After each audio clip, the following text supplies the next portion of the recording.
Bonjour à tous les amis, bienvenue sur MWR TV. Aujourd'hui c'est Krix contre Everblight dans une partie fémino-féminine. Donc on commence par la Warwitch Denegra des Krix en version Prime, affrontant donc Veil, disciple of Everblight, donc la version Prime elle aussi. Donc un joli crépage de chignon en perspective. Au niveau des listes d'armées, donc on a Denegra avec un Defiler et deux Death Reaper, le Scarlock, les Bentroll en mini avec l'UA, Tartarus, deux Pistol Race et les Mechanitroll Max avec le Necrosurgeon. Ensuite en Everblight, on a Ravagor, Cité 1, Angelus, Shredder, Succubus, 6 Excenter et le Spawning Vessel en maximum. Et les Excenter en mini. Les scénars c'est Fire Support. Donc les deux drapeaux sont au centre, contestés chacun par un objectif de l'autre. Donc on peut dominer, contrôler n'importe quel drapeau. Évidemment celui de l'adversaire était déjà en mode contesté. Donc je gagne le jet de dés. Et je prends le droit de commencer la partie et de me déployer le premier. Mon adversaire déploie en face. Et c'est parti pour le tour 1 des Everblight, car je commence la partie. Donc pour faire assez simple, je vais faire courir mes Excenter. Vous voyez, il y a 3 poules sur la table, donc j'évite d'aller trop loin pour éviter de me prendre trop de venom trop tôt. Mais je me positionne du côté de mon drapeau. Ensuite, le spawning vessel va suivre juste derrière, hein, évidemment. Comme ça, avec ces 10 pouces de captage de corpse token, ça devrait me permettre de capter mes Center. Évidemment, rien n'est living en face, donc votre, votre pot, enfin mon pot ne peut rien capter d'autre que mes propres combattants. Sauf si je suis Denegra, parce que Denegra c'est la seule living modèle en face, mais bon évidemment, c'est que si je la tue, je gagne. Donc ensuite V, elle s'est amusée à lancer des sorts, j'aurais pas dû, hein, j'aurais dû couvrir, mais je me suis mis à mettre Leash sur l'Angelus, ensuite elle s'est donné ténacité sur elle, le, la Succubus couru, le Shredder a mis ténacité sur l'Angelus, et puis s'est déplacé de 6 pouces, le Cité a couru pour mettre un petit pied dans la forêt, et le Ravagor court pour se mettre en plein milieu de la table dans la forêt, donc là c'est vraiment un placement idéal pour lui. Et les la Shepherd qui suit juste derrière. Ensuite, tour 1 du Krix. Donc lui, ça va être un petit peu plus long, il a moins l'habitude. Mais dans l'ensemble, ça va être un peu comme tout le monde. Donc il garde tout focus. Il garde tout ce focus. Et puis il va faire courir ses Bane pour qu'il puisse se positionner vers son objectif à lui. N'oubliez pas qu'ils ont Ghostly, hein, donc ça va permettre de traverser pas mal de choses, mais n'oubliez pas que le token, lui, est un interrunning model, donc ça permet pas au Bane de passer à travers. Donc là je pense à lui écarter, hein, je lui dis déjà de ne pas rester trop près du token pour éviter que je mette des coups de Ravagor dedans et que tuer ce qui est autour. Et je lui demande de ne pas se mettre en paquet pour éviter qu'ils soient trop nombreux sous le gabarit, c'est sûr. Et vous constatez que l'officier donc coordonne son unité, mais surtout le porte-étendard reste en retrait derrière le mur, parce que c'est lui qui donne taf. L'officier lui permet à l'unité de se relever gratuitement au début du tour. Ensuite on a un Death Reaper qui avance, enfin le Defiler qui avance au milieu. Bon, ça sert à rien, mais pourquoi pas. Ensuite, qu'est-ce qu'on a d'autre? Tartarus. Il n'avance quasiment pas. Donc là, pour l'instant, il fait le frileux. Il met Tartarus près de ses Bane. Vu qu'il a un socle moyen, il est vu. Il peut pas se cacher derrière ses Bane, malheureusement pour lui. Ensuite, les Mechanitrolls vont se mettre à courir, parce que eux, ils vont essayer d'occuper le maximum de terrain, face à mon drapeau. Enfin, face au drapeau que mon objectif conteste. Alors eux, la particularité, c'est qu'ils vont en relever 3 par tour. Sauf si on lui tue son Necrosurgeon. Évidemment, le Necrosurgeon, il va essayer de le planquer du mieux qu'il peut. Il fait le tour de sa poule. C'est dommage, son Death Reaper il est pas très bien placé non plus, mais ils sont en plein milieu. Donc au moins là, il s'est pas précipité, ça va lui laisser la possibilité de faire ce qu'il veut autour d'eux. Ensuite, en arrière, pour l'instant, il y a Denegra, le Scarlock, le Necro et les Pistol Race qui restent. Donc là, on active. Il va faire courir, oui c'est ça, il fait courir le Scarlock pour lui mettre un pied dans la forêt. Alors quand on joue contre Everblight, mettre un pied dans la forêt, ça sert à rien. Mais parce que toutes mes beasts noisent les sites, hein. Merci Ravagor, t'es trop fort. Et j'ai peur qu'il ne puisse pas faire grand chose. Donc ensuite, Il va passer à Deneva. Oui, il a l'air de vouloir activer Deneva, qui va se planquer derrière l'âme de ses poules et elle va garder tout son focus pour elle. Donc là, c'est 7 points de focus sur le dos, donc elle est très dure à tuer. Skills plus 21 d'armure. Ensuite, on a le Nécrosurgeon qui va se déplacer, enfin pour l'instant il est mal placé. Il fait courir ses stiches. Ce Nécrosurgeon est en plein milieu. Il faudra replacer un petit peu parce que là il est vraiment mal placé. Donc il tient en cohérence son unité, mais voilà, il l'a fait courir. Histoire qu'il soit quand même caché par la forêt et ses propres unités. Son but c'est qu'il survive. Si lui il meurt, plus aucun token, il peut pas faire ressusciter ses mécaniques trolls. C'est bien dommage. Et donc il lui reste ces Pistol Race, qui pour l'instant sont intangibles. Alors vous notez que j'ai pas de Naga dans mon armement. Donc pour gérer ces deux intangibles, j'ai mon caster et les Excenter. Les Excenter, vu qu'ils portent qu'à 6 pouces, ils sont pas prêts de réussir à tirer dans un Pistol Race. Donc eux, il faut vraiment que je m'en méfie parce que je pourrais pas faire grand chose pour les contrer. Ouais. Mais visiblement, on dirait qu'il avait peur de mes Pistol Race. Allez, tour 2 des Everblight. Donc là, on va passer un petit peu à l'action. Enfin, j'ai pas vu ça comme ça. Donc là, ce qui m'ennuie pour l'instant, c'est les Vein Trolls qui sont sur le côté. Donc j'avance doucement mon Angelus. La Succubus a entretenu mon type Lich. Donc mon Angelus se déplace, se tire sur un Bane. Mon boost touche les dégâts, il rate son top, il est mort, tant mieux. Donc ça fait déjà moi, mon but c'est de supprimer les 3 qui étaient tout devant, pour qu'il n'y en ait plus aucun qui me charge. Donc là, j'ai une zone de contrôle de Veil. J'hésite énormément sur ce que je vais faire, mais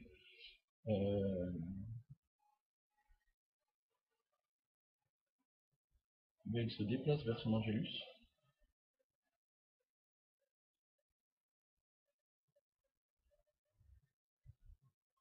Ouais. Je vais mettre Ténacité à l'Angelus.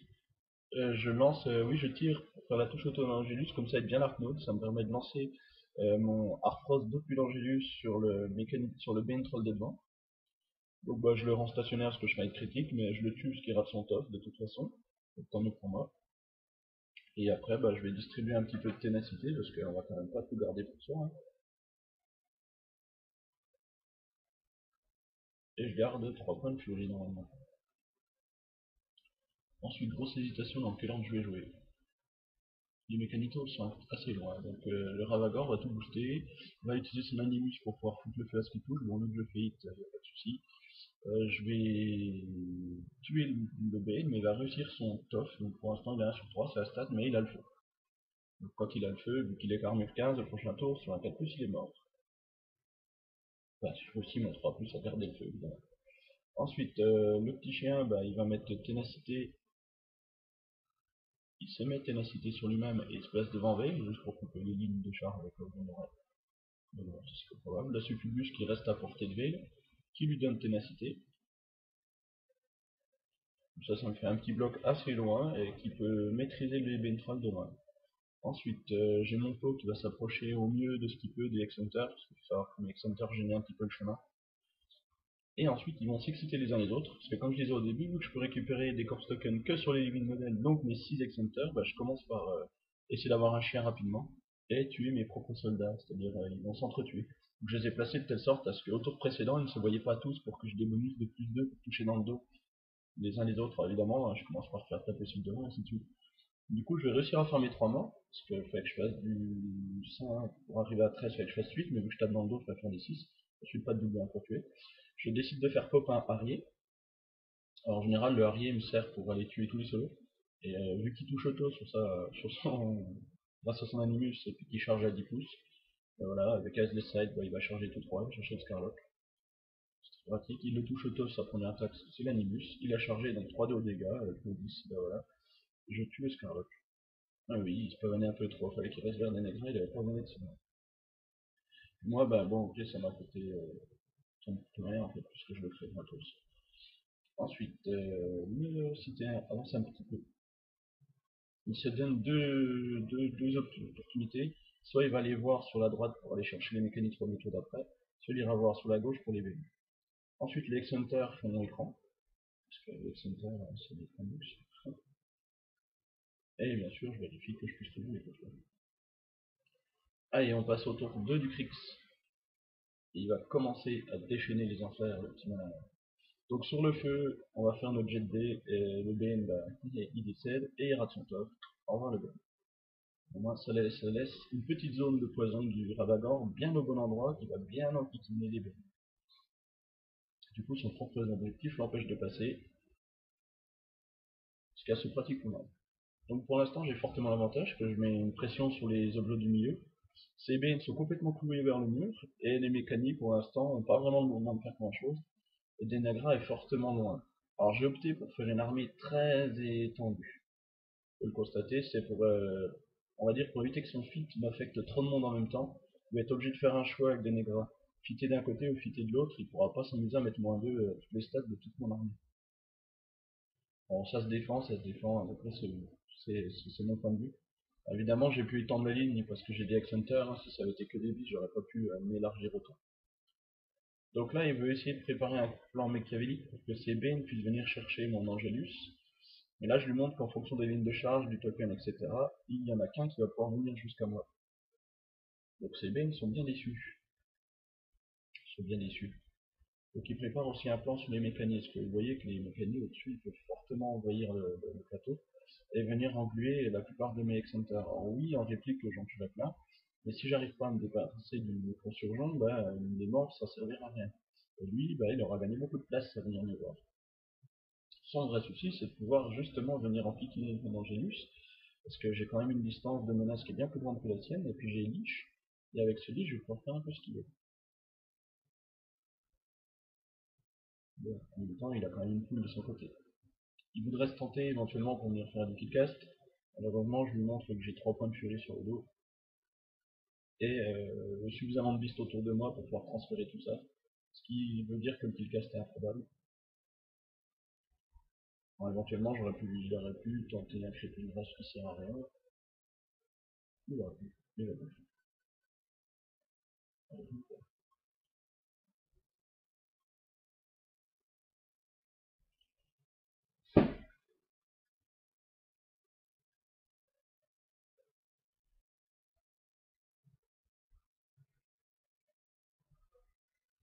Allez, on décide. Mais il est un petit peu lent, hein. Donc là, les BN, qu'est-ce qu'ils font? Ils vont essayer de venir s'approcher au maximum de mon Angelus. C'est ça. Alors, vous avez vu, Amazon, elle l'a bien embêté, parce que facilement, en passant dedans, ça allait faire un point de vue auto, donc ça allait tuer ses BN, donc il passe pas dedans. Et il garde toujours la cohésion avec son officier pour que sa bannière reste loin derrière. Et ça suffit largement. Voilà. Alors il se déporte. Malheureusement, vu que moi je me suis écarté, il s'écarte encore plus. Et Denegra, elle aime pas trop quand ses troupes sont loin d'elle parce que elle est pas non plus super optique. Faut pas oublier que son seul moyen de survie c'est le stealth à la base. Dans ses vraies stats, c'est le stealth parce que bon, elle est 16-14. Et moi j'ignore le stealth. Et puis 16, c'est pas si difficile que ça à faire. Donc faudra peut-être pas trop qu'il se pavane trop au milieu tout seul avec Denegra. Mais bon, c'est un choix. Après je vais pas l'utiliser tout de suite. Donc là, avec Denegra, il décide d'aller charger mon arrière. Bah oui, il fait le malin arrière. Donc il fait une attaque, il, il s'y prend à 2 fois. Bon, il fit juste avant pour que mon arrière ait plus que 12 de défense. Voilà, il doit faire des 7, il dépense un petit peu de focus, tout ça. En fait, il en dépense même un peu trop parce que la première attaque rate. Et puis après, il va sérieusement me calmer mon arrière. Au revoir. Et je ne ferai pas la furie parce que de toute façon, je suis trop loin pour le faire.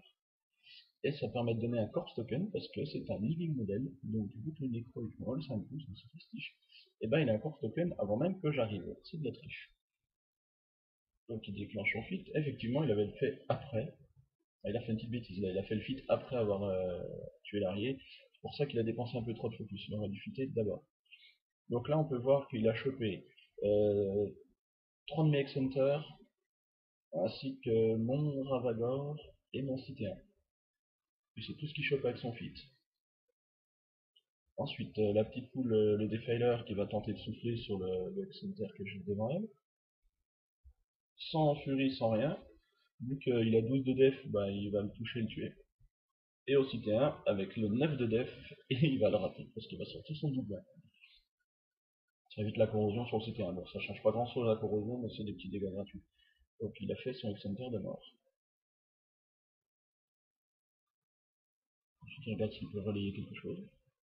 Alors je pense que la bêtise qu'il a commis, c'est qu'il aurait d'abord dû jouer le Defiler, tuer ensuite Denegra, tuer Fité, tuer le Harrier, et mettre Crippling Grass sur mon cité 1, histoire que le cité 1 sert plus à rien.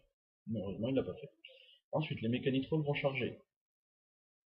Enfin malheureusement, heureusement pour moi. Alors mouvement des mécaniques, il y en a que deux qui peuvent réellement charger quelque chose. Enfin, 3 mais à 2 contre 1.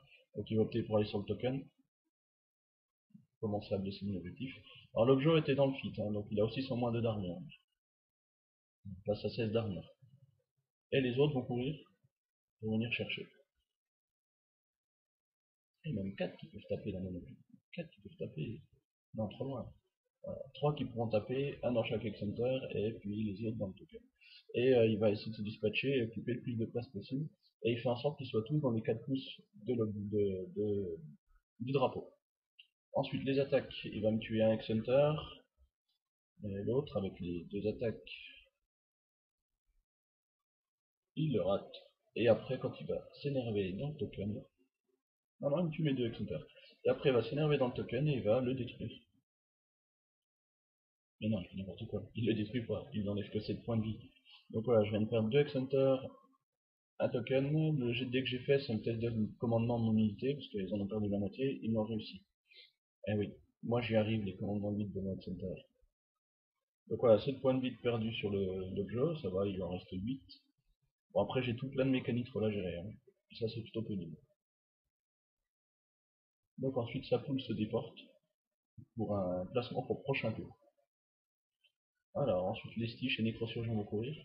Donc le Nécrosurgeon court, il fait pas son action. Parce que oui, vu qu'il avait un petit corpse token, s'il avait pas couru, il aurait pu mettre son token, faire son action. Mais bon, vu que le Nécro était un peu loin, ça allait pas marcher. L'autre poule se déplace pour se mettre derrière la maison. Pareil, il me prépare un petit piège pour m'aveiller avec la petite poule derrière la maison. Mais je vais pas me faire avoir comme ça, je suis pas un mauvais. Qu'est-ce qu'il lui reste à bouger? Normalement, c'est Pistol Race. Et puis, Tartarus, je crois. Oui, c'est ça. Il fait du repositionnement de Pistol Race. Puis Tartarus, eh ben, il va pas faire grand chose. Parce que c'est un super courageux, ce type. Très très courageux. Ouais, c'est vrai que c'est pas évident, parce que, étant donné que j'ai vraiment une distance de menace très très élevée. Et du coup, vu qu'il est pas ghostly, mais seulement, vu qu'il est pas intangible, mais seulement ghostly, ça m'empêche pas de lui tirer dessus avec mon citerne, du coup, enfin mon ravagor, oui c'était un peu. Enfin, il fait courir le Tartarus jusqu'à l'objectif. Bon, il se trouve que je le contestais, donc il n'y a pas de souci, mon Angélus était dans les... Enfin, le Shredder était dans les 4 pouces. Allez, tour 3. Je vais commencer par faire bouger mon pot. Et oui, mes super servants de pot vont s'énerver et vont taper dans les mécanitrolls. Et je vais avoir un petit peu de chance, je vais en tuer quelques-uns. Je crois que j'ai le droit d'en tuer deux. Il y en a un qui va toucher et tuer, l'autre va toucher, faire 2 et 1 en jet de dégâts, ce qui fait pile 2, tout tue pas, le troisième va toucher et tuer. Donc m'en sort bien. Bon, il y a des stiches tout près, donc forcément il a récupéré ses 3 tokens, donc pour l'instant il y en a 4 sur le Nécrosurgent. Si vous avez le prochain tour, il faudra en peu plus. Donc toute la question est, avec sur là, est-ce que je temporise au niveau des Bane pour faire tout ce que je peux pour tuer le Nécro? Parce que si je m'en débarrasse pas, c'est comme si j'avais rien fait. Ou est-ce que je rase les Bane? Et a priori, j'ai une préférence pour calmer le Nécrosurgent à ce tour-là. Parce que j'ai l'occasion. Même si je me suis pris un coup de fil sur mon Ravagor, il a plus de 3 en tir. Le Nécrosurgent avec son 14 de def, va même faire 11 pour le toucher, c'est un peu moins d'une chance sur deux. Mais je vais m'y prendre avec plusieurs actions. Et vous allez voir comment. Vu que mes Excenters sont morts, pour que mes Excenters étaient tout près de mon pot. Oui. Donc du coup j'ai pu générer des tokens. Donc les Excenters restants vont tuer des mécaniques. Donc il y a ceux qui sont mêlés, qui tuent, qui lancent le sort. Parce qu'il faut pas oublier qu'ils sont Battle Wizard, donc quand ils tuent, ils peuvent lancer leur sort et retuer autre chose. Donc ça c'est très pratique, ça tue du mécanique trop en masse. Ouais, j'en suis quand même 1, 2, 3, 4. 4 avec 3 Excenters, c'est plutôt bien. C'est plutôt bien.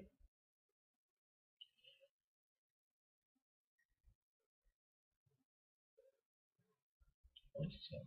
Alors après, bien sûr, il y a Tartarus qui se retrouve sous mon nez. Mais je peux pas vraiment le laisser là, parce que les Bane sont. Il en reste plus que 3. Enfin, 3 plus l'officier l'étendard. Mais si Tartarus commence à venir péter mon Angelus, ou même mieux mon Shredder, eh ben, il repop du Bane, et ça va m'énerver. Et il va pouvoir faire une charge, parce qu'il va mettre le Bane dans les 3 pouces des autres Bane, donc il va pouvoir déclencher une charge sur Veil. Donc ça, faut que je l'en empêche. Faut pas que ça arrive. Donc je vais faire mon possible pour calmer ce frimeur de Tartarus qui se balade au milieu. Moi j'ai plein de moyens là au niveau. Bon, déjà, je vais commencer par tenter une action qui peut servir à pas grand chose. J'avais fait popper un Stinger tout à l'heure avec mon pot. Quand j'ai fait des morts. Du coup, je me suis dit, bah, pourquoi je l'ai fait, c'est pour le souffle, hein, parce que j'étais trop loin pour l'arriver. Donc j'ai fait histoire de pouvoir souffler sur le mécanitro devant moi et sur le nécro surgeon. Je booste pour le nécro, je le rate, dommage, je booste pour le méca et je le tue. Donc là au moins je me suis dégagé une petite ligne de vue parce que à la base je voyais pas grand chose. Donc mon Ravagor va pouvoir essayer de taper dans le nécrosurgeon. Mais il faut que je tente mon hit. Et ça, c'est guère qu'une chance sur deux. Donc c'est dommage, c'est dommage. Mais si je l'ai, alors là c'est banco, hein. C'est banco parce que les mécaniques il y en a presque plus. Et il y en a réellement plus que 3, 4. Ouais, 4 qui sont tout en haut de la map, donc ça servent plus à grand chose pour le moment. Ils sont vraiment loin de l'action. Les Stitch, bon, les 3 on s'en fout. Donc voilà, je vais essayer de me débarrasser de ces nuisances près de V. Donc V l'avance, Insight, Fit. L'Angelius, bah, il a le droit de bouger parce qu'il y a Lich, donc ça me fait avancer, ça nous permet d'être en contact tout de suite. Vous allez voir l'intérêt pourquoi j'ai fait ça juste après. Donc grâce à Insight, dans les 9 pouces, bah, je vais lancer ma petite bouboule sur un mecha, il va encore rater son tof, hein, il n'en a pas réussi beaucoup, hein. Pour l'instant il a réussi qu'un seul, mais c'est pas un pro du tof. Et ensuite on va essayer de nuire à Tartarus.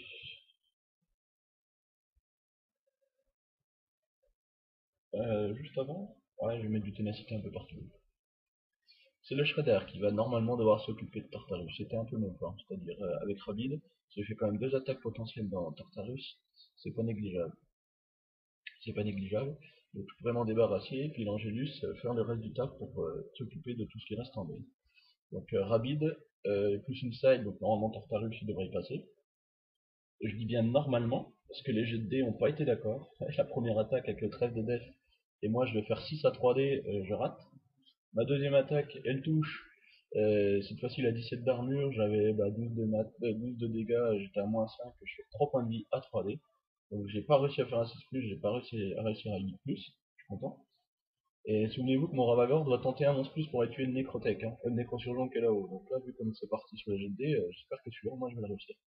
Le Cité1 il avance, alors vu qu'il est sous fit, il fait pas grand chose, du coup je préfère le mettre en plein milieu de la map, pour vraiment avoir tout le choix d'ici. Et c'est là que le Ravagor tente la chance, enfin la chance, une chance sur deux, et je fais un gros jet. Donc je touche, et je tue le Nécrosurgeon, évidemment, hein, j'ai tout boosté, j'ai mis le feu au cas où, enfin j'ai fait la totale. Ça m'a coûté 3 points de furie, mais il n'y a plus ça. Se dire quoi, que maintenant il a plus que 4 mécaniques tout le temps de la map qui vont plus faire grand chose. Angelus répulse, pour se débarrasser des Bane qui sont trop près de lui. Puis ensuite je vais m'envoler pour aller, il faut bien finir Tartarus, il y en a marre. Donc je vais me mettre entre le token, l'officier et Tartarus. Au début en contact de drapeau, mais non, ça sert à rien, je vais bien me décaler pour être tout le monde à reach. Alors du coup, ça fait qu'il y a un Bane dans mon dos, hein. Donc je commence par l'officier pour lui mettre un armor patine. Je vais le tuer. Je vérifie pour une site à chaque fois, hein. Je vais le tuer, mais il va réussir son tof. C'est le tof le plus important, hein. Donc il est par terre, donc lui par terre ça sert à rien. Et la deuxième attaque, je vais la coller dans Tartarus. En fait, j'ai fait exactement le mauvais sens, hein. Du coup, ça me coûte les yeux de la tête de tuer Tartarus. Et mais au moins, il a plus grand chose autour de moi. N'oublie pas que j'ai mon feat. La Succubus se déplace pour donner du ténacité avec. Il faut toujours utiliser l'animus pour ténacité. La Shepherd est venue voir le Ravagor pour lui enlever ses 3 points de furie. Et après, résolution du feed. Donc là, je jump. Et je vais essayer de mettre le maximum de Bane dans mon arc frontal. Enfin, le maximum. En fait, vu ce qui reste, il en reste guère que deux, l'officier et le porte standard. Ensuite, je vais faire en sorte que les servants de mon pot se décalent le plus pour essayer d'avoir le plus de monde dans leur reach. Alors c'est uniquement pour faire chier. Les X-Hunters, pareil, vont essayer d'engager les Mechanic Trolls dans le but de loquer son armée au loin. Le Cité 1 va mettre pression, va avancer de 4 pour aller engager la poule qui est un petit peu cachée derrière. Et faut savoir qu'il y a des négras juste à côté, hein. Donc c'est même si elle a, bon, elle est ignorée au free strike, mais ça va la forcer à s'en aller. Bah évidemment, Veil va voir la succube, le Shredder recule pour venir se mettre près de Veil. Donc là, a priori, il y a guère que le Pistol Race qui peut m'embêter. Bon, ok, ils sont deux, mais j'ai deux points de furie, du coup, je décide de mettre un Succubus juste devant. Comme ça bloque les lignes de vue, il n'y en a qu'un des deux qui pourra me tirer dessus. Tour 3. Là, le Crick s'est bien mal embarqué. Bon, bah du coup, il garde tout son focus sur... non, il donne du focus à sa poule d'au-dessus. Elle en donne un pour qu'elle vienne croquer mon X-Hunter. Je me dirais avec mon pot, mais mon pot est trop loin, donc je récupère pas le petit token. Ensuite, les Mechanitrolls, eux, essayent de passer pour aller chercher mon token, mais ils peuvent pas. L'objectif est trop loin, faut pas oublier que j'ai Reach, et même si c'est des mauvais combattants, les servants, les Mechanitrolls sont tout aussi mauvais. Donc c'est-à-dire que sur du free strike, je tuerais tous les gens qui passent. Donc du coup, ça le force à venir en contact de mes X-Hunters et de mes mécaniques. Alors il a un mécanique à deux attaques pour tenter de tuer du 14 de def, il va pas y arriver. Et il a deux mécaniques pour essayer de choper du 13 de def, puis bah là je crois que normalement il me tue, c'est ça, du premier coup, donc ça me merde, s'il te plaît.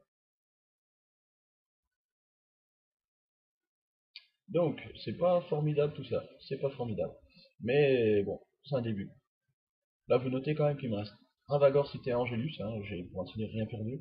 Lui il a plus de BN, il a plus de mécanique, ses poules font pas grand chose, et Pistol Race il arrive pas très bien à s'en servir. Donc les BN vont tenter de charger Angelus. Voilà, et il faut savoir que Ben qui était caché par la maison, bah lui il se dit tiens si je vais le tour par derrière, ce qui est stupide puisqu'il sort de mon arc frontal, bah je lui fous un code de free strike, je le tue, il rate son tof, voilà, ça servait complètement à rien Gaëtan, faut vraiment pas faire ça, voilà, ça vous fait un PN gratos mort.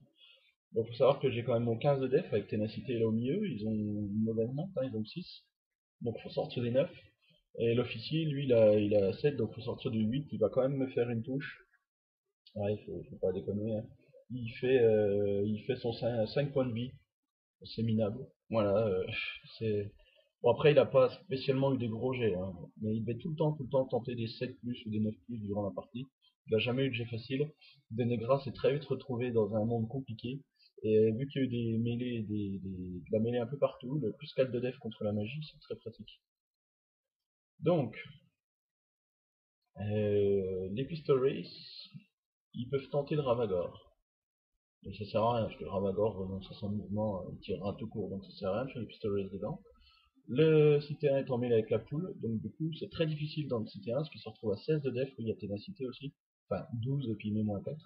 Donc évidemment il rate le premier tir, mais il va toucher le deuxième pour avoir la chance de lui enlever un point de vie. Ouais, 19 d'armure avec le 12, c'est pas top. Et il faut savoir que les pistolets sont vraiment bien, si les deux premières touchent, or vu que je suis en mêlée c'est très compliqué. Ensuite on a le deuxième Pistol Race qui va essayer de s'en prendre à Veil. Pour l'instant, il s'aperçoit qu'il la voit pas, donc il va faire le tour. Mais il va pas se déplacer assez loin parce qu'il n'a pas de mouvement. Donc il va essayer de tuer soit Shredder, soit Succube, et je crois qu'il tape dans la Succube, c'est ça, parce qu'elle a moins de points de vie. Donc il la touche, il a deux tirs, il va rater le premier tir, mais il va réussir le deuxième et il va la tuer. Ça m'embête plus à ce stade de la partie, je m'en fous, elle a plus rien à faire. Ça me faisait juste un ténacité gratos. Ensuite, il a une petite poule, vous voyez, vu que l'arc frontal de mon Angelus empêche à son Death d'aller mordiller Veil. Parce que si elle passe, elle va prendre un vilain coup, et s'il a pas de chance, je peux casser le bon système, genre la tête ou quelque chose comme ça, ce qui fait que son Death Reaper peut pas du tout aller mordre Veil. Ensuite, elle a quand même 3 points de furie, 2 points de furie à transmettre, et il y a un Ravagor tout neuf et un Cité 1 tout neuf. Donc ça sert à rien.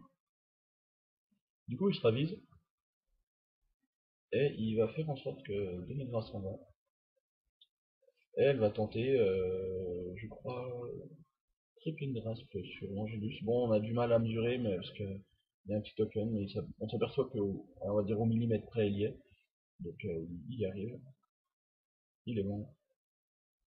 Il a le droit de le tenter. Il a le droit de le tenter. Après, je lui informe que de toute façon, le token est trop gros. Donc il ne voit pas. Mais je crois que ça passe pile poil sur le côté. Oui, c'est ça. On s'aperçoit que juste à côté du token, ça passe. Il voit quand même mon Angelus. Donc il va tenter. Hein, je suis en mêlée. J'ai 15, j'ai 19. Il doit faire 12. Il rate. Bon, même si c'est à 3D, ça reste un 12. Donc finalement, le Death Reaper, il va essayer de s'acharner sur l'Angelus.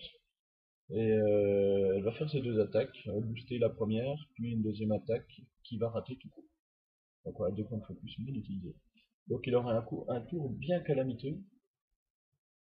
Donc la dernière poule va tenter un truc complètement stupide, qu'il aurait fallu faire avant d'ailleurs. Parce que là du coup, il a fait tirer son Pistol Race dans mon Cité 1 alors qu'il était en mêlée. Puis ensuite, il fait sortir le Deathfiler de la mêlée. Et moi, je lui sors un énorme jet de dégâts qui lui enlève 18 points de vie sur les 20 qu'il a. Heureusement pour lui, je lui laisse juste sa tête. Ce qui lui permet de souffler normalement. Mais il va me rater. Ouais, 18 points de vie sur 20, c'est énorme. À la limite, s'il avait prévu de partir, il va mieux qu'il parte avant et ensuite utiliser le Pistol Race pour calmer mon Cité 1. Puis là, le Cité 1 faisait plus rien. Là, la partie commençait à être un petit peu plus chiante pour moi. Bon bah tour 4 des Everblight, j'ai pas grand chose à faire pour gagner la partie, parce qu'on voit que Denegra a plus de focus. Il y a une poule à 2 points de vie qui la protège de mon Cité 1, donc j'ai juste enlevé cette poule pour que le Cité 1 y aille. Donc je vais pas réfléchir sans s'étendre. Le Pistol Race qui est devant, il est plus intangible. Ça c'est bon à savoir. Donc V, elle va faire ses 6 plus. Voilà, elle va se mettre aussi au contact du drapeau, on sait jamais. Elle va balancer une side, comme ça c'est fait. Donc dans les 9 pouces, 1 plus 2 pour toucher et pour les dégâts à tout bateau. Elle va lancer sa petite boule qui touche auto dans le Pistol Race qui est devant moi. Hop, ça le tue, hein, faut 10, armure 11, 5 points de vie, bah, ça l'enlève. Ensuite, le Ravagor va faire un tir sur Denegra, va le louper. Et la déviation va être un petit peu chanceuse, elle va être de 1 dans le 3, donc pile poil au milieu de tout le monde, ce qui fait que ça va prendre le Pistol Race, la poule et Denegra.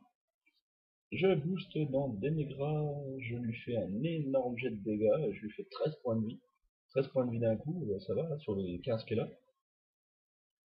Ensuite, la poule il reste 2 points de vie, je booste pour la tuer, et puis Pistol Race, je le tue aussi. Le Cité 1 se déplace avec ses petites pattes jusqu'à Denegra.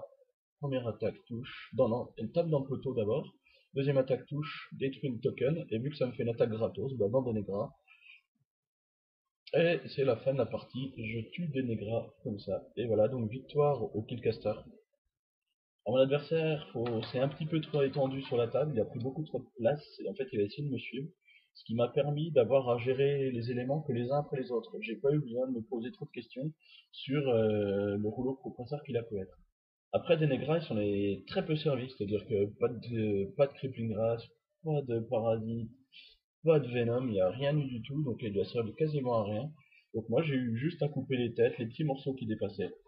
C'est dommage, la partie s'annonçait plutôt bien au départ, et c'est plutôt mal fini, et un peu trop à mon avantage. Donc voilà, j'espère que cette petite game vous a plu, entre Denegra et Veil, et à très bientôt pour une très prochaine partie. Bonne journée!